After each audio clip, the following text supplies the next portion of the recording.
ሰላም ጤና ይስጥልን አድማጭ ተመልካቾቻችን እንደምን ዋላችሁ እንደምን አረፈዳችሁ እንደምን አመሻችሁ በእያላችሁበት የሰዓት አቆጣጠር ዕለታዊ አበይት ጉዳዮች የተሰኘው ፕሮግራማችን አሁን ጀመረ። እስከ ፕሮግራማችን ፍጻሜ ድረስ አብራችሁን እንድትቆዩ በአክብሮት ጋበዝናችሁ። አድማጮቻችን አብራችሁን ስለምትሆኑ ስለምትደግፉን ስለምታግዙንም ከልብ እናመሰግናችኋለን። የዛሬ መርሃ ግብራችን ጀመረ።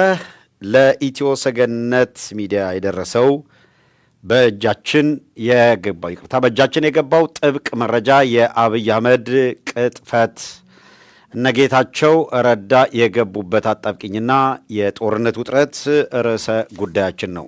በዚህ ርዕሰ ጉዳያችን ላይ ቆይታ እናደርጋለን። አድማጮቻችን በእጃችን የገባውን ጥብቅ መረጃ በተመለከተ የምናጋራችሁ መረጃ አለን። የአብይ አህመድን ቅጥፈት የሚያጋልጥ ሌላ መረጃም እንደዚሁ እናቀርባለን። በዛሬው ዕለት ወሳኝ የሆኑ ነገሮች እናነሳለን። የነጌታቸው ረዳ የገቡበትን አጣብቂኝ በተመለከተም እናነሳለን። የጦርነት ውጥረቱን በተመለከተም እንደዚሁ ዳሰስ አድርገን እናልፋለን።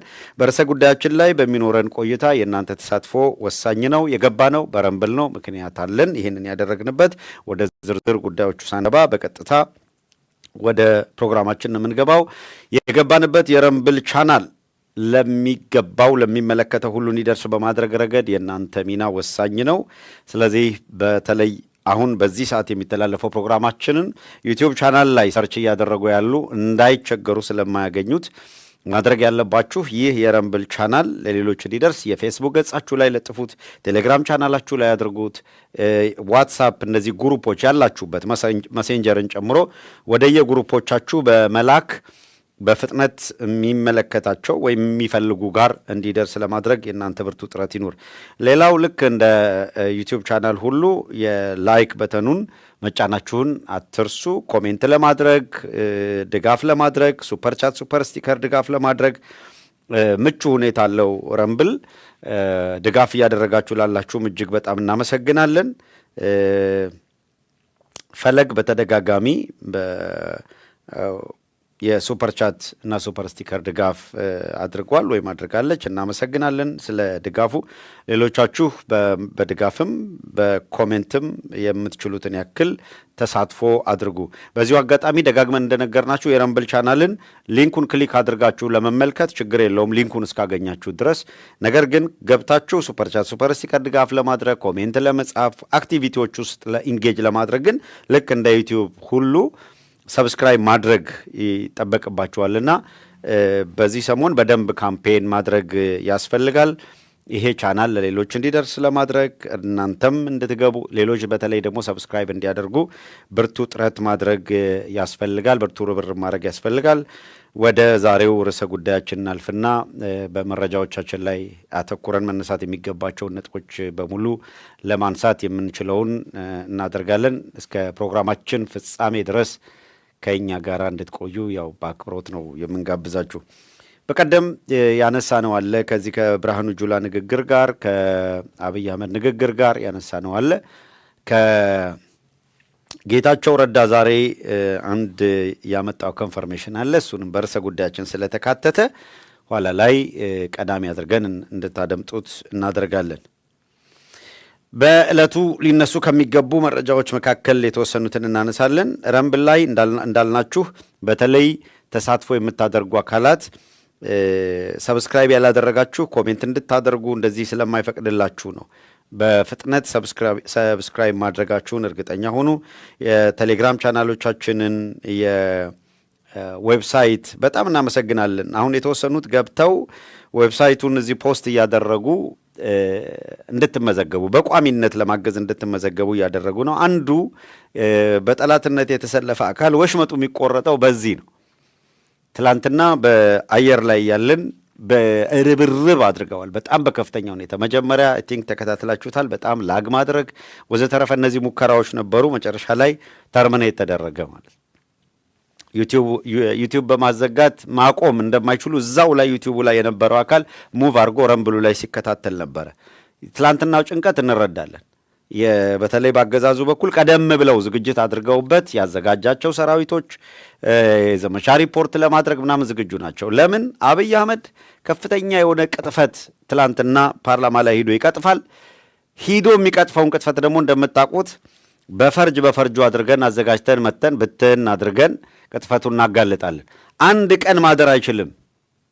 ይህንን ስለሚያቅ እነማን ናቸው በተዘጋጅተው በተደራጀ ሁኔታ ሊመጡ የሚችሉት የሚለውን ስጋቱ ስላላቸው አስቀድመው ስለሚዘጋጁ አየር ላይ እንዳንቆይ ለማድረግ የሚችሉትን ሁሉ ነገር አድርገዋል። ይህንን በማድረጋቸው ለጊዜው የተወሰነ ነገር ለማድረግ ነው የሞከሩት። ዩቲዩብ ላይ ያለውን ለማቋረጥ በረምብል ቀጥሏል። ዛሬ ደግሞ እንደውም ትንሽ ሰፋ አድርገን ትላንትና የነበረውን ቅጥፈት በደንብ በሚያጋልጥ መልኩ ተንተን አድርገን መረጃ እንሰጣለን። እነዚህን ክፍሎች በዩቲዩብ ላይ ብቻ የሚመለከቱ ካሉ እሱን ደግሞ በጣም ብዙ ሰው እንደሚያደርገው ልክ አሁን ቲክቶክ ላይ ወዲያውኑ የሚያሰራጩ አካላት እንዳሉ ሁሉ ረምብል ላይ ያለውንም ዩቲዩብ ላይ በተለያየ መንገድ ማሰራጨት ይቻላል። ዋናው ነገር ግን ረምብል ቻናልን ሰብስክራይብ አድርጋችሁ ሁልጊዜም ተከታተሉን የምንልበት ምክንያት እንድትረዱን ነው የምንፈልገው። በዚሁ አጋጣሚ ሌላው ኢትዮ ሰገነት ሳተላይት ቴሌቪዥንን ለማገዝ በቋሚነት ማገዝ የምትፈልጉ ደግሞ እዚህ ላይ የአንድ ወር የሁለት ወር የሶስት ወር በፈለጋችሁት ቀደም ብላችሁ በሚከፈል ፓኬጅ የአባልነት የሜምበርሺፕ ምዝገባ ማድረግም ትችላላችሁ። እዚሁ ላይ በኮሜንት መስጫው አጠገብ አንድ የዶላር ምልክት አለች። እሷን ስትነኳት መስጠት የምትፈልጉትን ጊፍት ያስመርጣችኋል። ከሱ ቀጥሎ አንድ ቀይ ደግሞ የስጦታ ቦክስ የምትመስላለች። እሷን ቦክስ ስትነኳት ለምሳሌ በ10 ብር በወር ለ3 ወር መክፈል ነው የምፈልገው ብትሉ እሱን ኦፕሽን ይሰጣችኋል። ለ6 ወር ብትሉ እሱን ኦፕሽን ይሰጣችኋል። እናንተ ደግሞ ከስተማይዝ አድርጋችሁ መጨመር ብትፈልጉ እና በጣም ኮንቪኒየንት የሆነ ብዙ አማራጮች ያሉት ነውና እስካሁን ድረስ አማራጭ በማጣት ነው ድጋፍ ማድረግ እንፈልጋለን ስትሉ ለቆያችሁ የረምብል ላይ ያለውን አማራጭ ትጠቀማላችሁ። ሌላ ለኛ ትልቅ አስተዋጽኦ ልታደርጉ የምትችሉት የቅርብ ቤተሰቦቻችሁ ጓደኞቻችሁን ጀምራችሁ ከቅርቦቻችሁ እያንዳንዱ ሰው ኮሚትመንት ውስጥ ቢገባና አንድ ሰው 5 ሰው ረምብል ሰብስክራይብ እንዲያደርግ ማድረግ እችላለሁ ካለ ታትሴት። አሁን ረምብል ቻናል ብዙ ጊዜ የተለመደ አይደለም እንደምታውቁት እና እኔ እኮ እዛም እዚህም የሚወራጩት የሚሰቃዩት አንዳንድ ጊዜ ጠላት የሆነው ጠላት ነው። እንደው ለዚህ ህዝብ እታገላለሁ የሚለው አካል ግን በጣም ነው የምገረመው። ማለት እንደው ፊደል ቆጥረናል የሚሉ ማዕረግ የተሸከሙ ይብዛ ቢነስም በዚያም በዚህም ዘርፈው ማጨበርብረውም ሰርተውም ሀብት ያከማቹ ሁሉም በየፊናው ነው የሚረባረበው። ግን ተረባርበው ምንድን ያደረጉት ነው እስከዚች ደቂቃ እስከዚች ሰዓት ድረስ ህልማቸውን አሳክተው እኛን ከህዝብ ጋር ያለንን ግንኙነት ማቋረጥ አልቻሉም። ፕሮግራማችንን ጀመርን፣ ርዕስ አስተዋውቀን ኢንትሮ ገብቶ ርዕስ አስተዋውቀን ገና ወደ ዋና ጉዳይ ልንገባ ነው። ዩቲዩብ ላይ አቋረጥን ብለው 425 ሰው በግቢያ ላይ አሁን ተዘጋጅቶ ገብቶ አክቲቭሊ እየተሳተፈ ያለ ነው። ይሄ በዩቲዩብ ቻናል እንግዲህ ኮንቪኒየንት ብዙ ሰው አለበት በሚባለው ዩቲዩብ ቻናል 500,000 ሰብስክሪፕሽን ምናምን ሺህ ሰብስክሪፕሽን ይዘው አንድም ቀን የመዘጋት የምናምን ችግር የማይገጥማቸው አካላት በዚህ መጠን ሰው ወዲያውኑ ኢንጌጅ ያደርጋቸዋለሁ አያደርጋቸውም። እኛ አይደለን የከለከል ነው።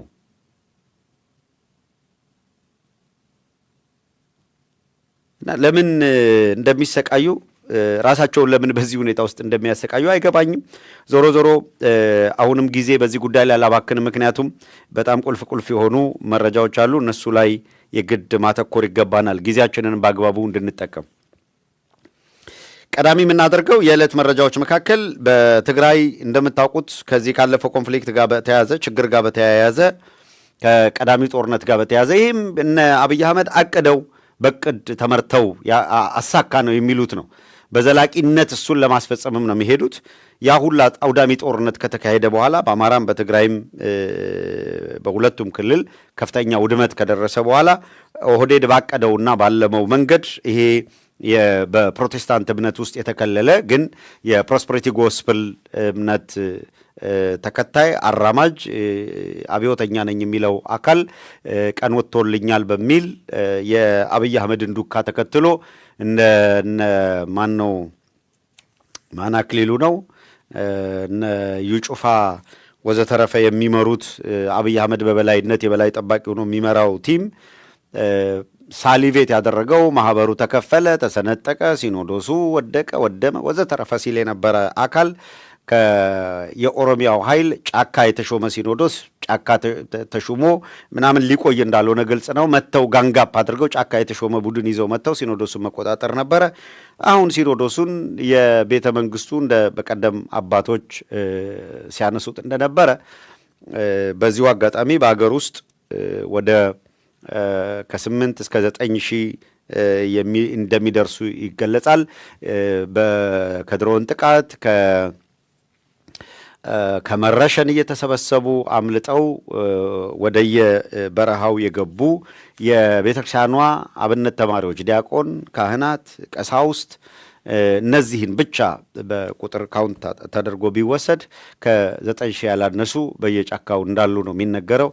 አሁን በቅርቡ በተደራጀ ሁኔታ ተናበው ተነጋግረው በሌላ መልኩ ደግሞ ታሪካዊ መስጊዶች እየፈረሱ በተደጋጋሚ እንደምታዩት ሼኮች ኢማሞች አሰግደው ሲወጡ ጭምር እየተገደሉ ተደጋጋሚ ጥቃቶች በመኖራቸው ምክንያት ከዚህ ጋር ተያይዞ ደግሞ ከሙስሊሙም ማህበረሰብ በተለይ ከነ ሙፍቲ ኡመር ኢድሪስ ጋር በተያያዘ ይሄ ነባሩን የሱፊያ እምነት ለማጥፋት የሚደረግ እንቅስቃሴ ስላለ ይሄ ወሃቢያውን የሚመራው የነ ሀጂ ቱፋ ቡድን የነ አህመድ ዲን ቡድን ከመሰረቱ እዚህ አማራው ላይ ሰፋ ባለ ቁጥር አለ ብለው የሚያስቡትን በኢንታየር ኢትዮጵያ ላይ ሰፋ ያለ የሱፊያ እምነት ተከታይ ሙስሊሙ ይበዛል እንደምታውቁት። እሱን ለማጥፋት የሚደረግ እንቅስቃሴ ስላለ በዚህ ምክንያት ከጥቃት በማምለጥ በርካቶች ወደ በረሃ ይገባሉ። እነዚህ ተቀናጅተው እምነታችንን ከጥፋት አገራችንንም ከውድቀት እናድናለን የሚል እንቅስቃሴ በየመስኩ እያደረጉ ነው። በኢትዮጵያ ኦርቶዶክስ ተዋሕዶ ቤተክርስቲያን በኩል ግን አንድ ጠንከር ያለ እርምጃ ወስደው የሰልስቱ ምዕት ቤተክርስቲያን በጣም በከፍ አደጋ ውስጥ በወደቀችበት ጊዜ ቤተክርስቲያንን ከጥፋት የታደጉ ስርዓት የተከሉ ናቸው። በዚያ መንገድ ቤተክርስቲያኗን ከጥፋት እናድናለን በሚል በሰልስቱ ምዕት በሚል ስያሜ የተደራጁ አካላት በቅርቡ ያወጡት አንድ ስቴትመንት አለ። እሱን በሌላ ፕሮግራም ዘርዘር አድርገን ይዘንላችሁ እንመጣለን። ይሄንን በሳይድ ያነሳሁት ከአንድ መረጃ በዛሬው ዕለት የሚያሳየው በቀዳሚ ጦርነት ጊዜ የትግራይ ላይ የመንበረ ሰላማ ምናምን የሚል ቤተ ክህነት መስርተናል በሚል እንቅስቃሴ ያደረጉ ጳጳሳት ነበሩ። እነዚህ ጳጳሳት መካከል አንዱ በጸሐፊነት የተሰየሙት አቡነ አረጋዊና ሁለተኛው ሰው አቡነ ናትናኤል በዛሬው ዕለት በአክሱም ከተማ ላይ ወይም አክሱም ውስጥ በአንድ ቦታ ላይ ሳሉ በታጣቂ ኃይሎች የግድያ ሙከራ እንደተደረገባቸው ተሰምቷል። ስለ ሁኔታው ዝርዝር መረጃ እንዲሰጡን ሙከራ ጥረት አድርገን ነበረ። አግኝተን ትክክለኛ ከነሱ የሆነውን ነገር ለመስማት አልቻልንም። የሆነው ሆኖ ግን መረጃዎች እንደሚያመለክቱት ትግራይ ላይ እንደዚህ አይነት ሙከራ ተደርጓል።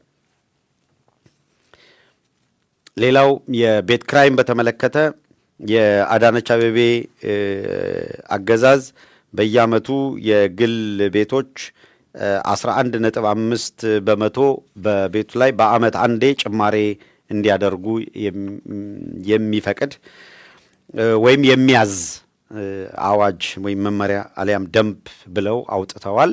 11.5 በመቶ በየዓመቱ መጨመር አለበት። ከዚያ ውጭ በዘፈቀደ የቤት ክራይ በመሃል መጨመር የለበትም የሚል ነው።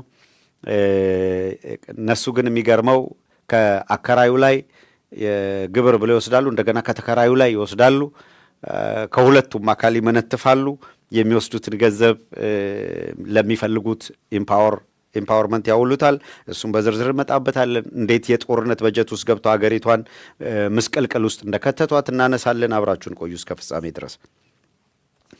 ሌላው በዛሬው ዕለት መነሳት ከሚገባው መረጃ መካከል ግብጽ ኢትዮጵያን ጨምሮ በሺዎች የሚቆጠሩ የምስራቅ አፍሪካ ስደተኞችን በአገሯ ላይ በአፈሳ መልክ እየሰበሰበች ወደ ማሰር ተሸጋግራለች። ይሄ በአውሮፓም በሌላውም ያሉ ሁኔታዎች እንደተጠበቁ ቢሆንም ግብጽ ግን በምስራቅ አፍሪካ አካባቢ ያተኮረችበት ምክንያት ያው ግልጽ ነው። ምስራቅ አፍሪካ ቀጠና ላይ የኦህዴድ ሄጂሞኒ አለ። ግብጽም ከአብይ አህመድ ጋር አንዳንድ ጊዜ ተማምለው እየተከዳዱ፣ አሁን ችግሩ እሱ ነው። እንደምታውቁት አብይ አህመድ ከኤርትራ ኢሳያስ ጋር ቀለበት አድርጎ በአደባባይ ተማምሎ ወዘተረፈው ብሎ ሲፋቱ የደረሰውን አደጋ ምናይ ነው።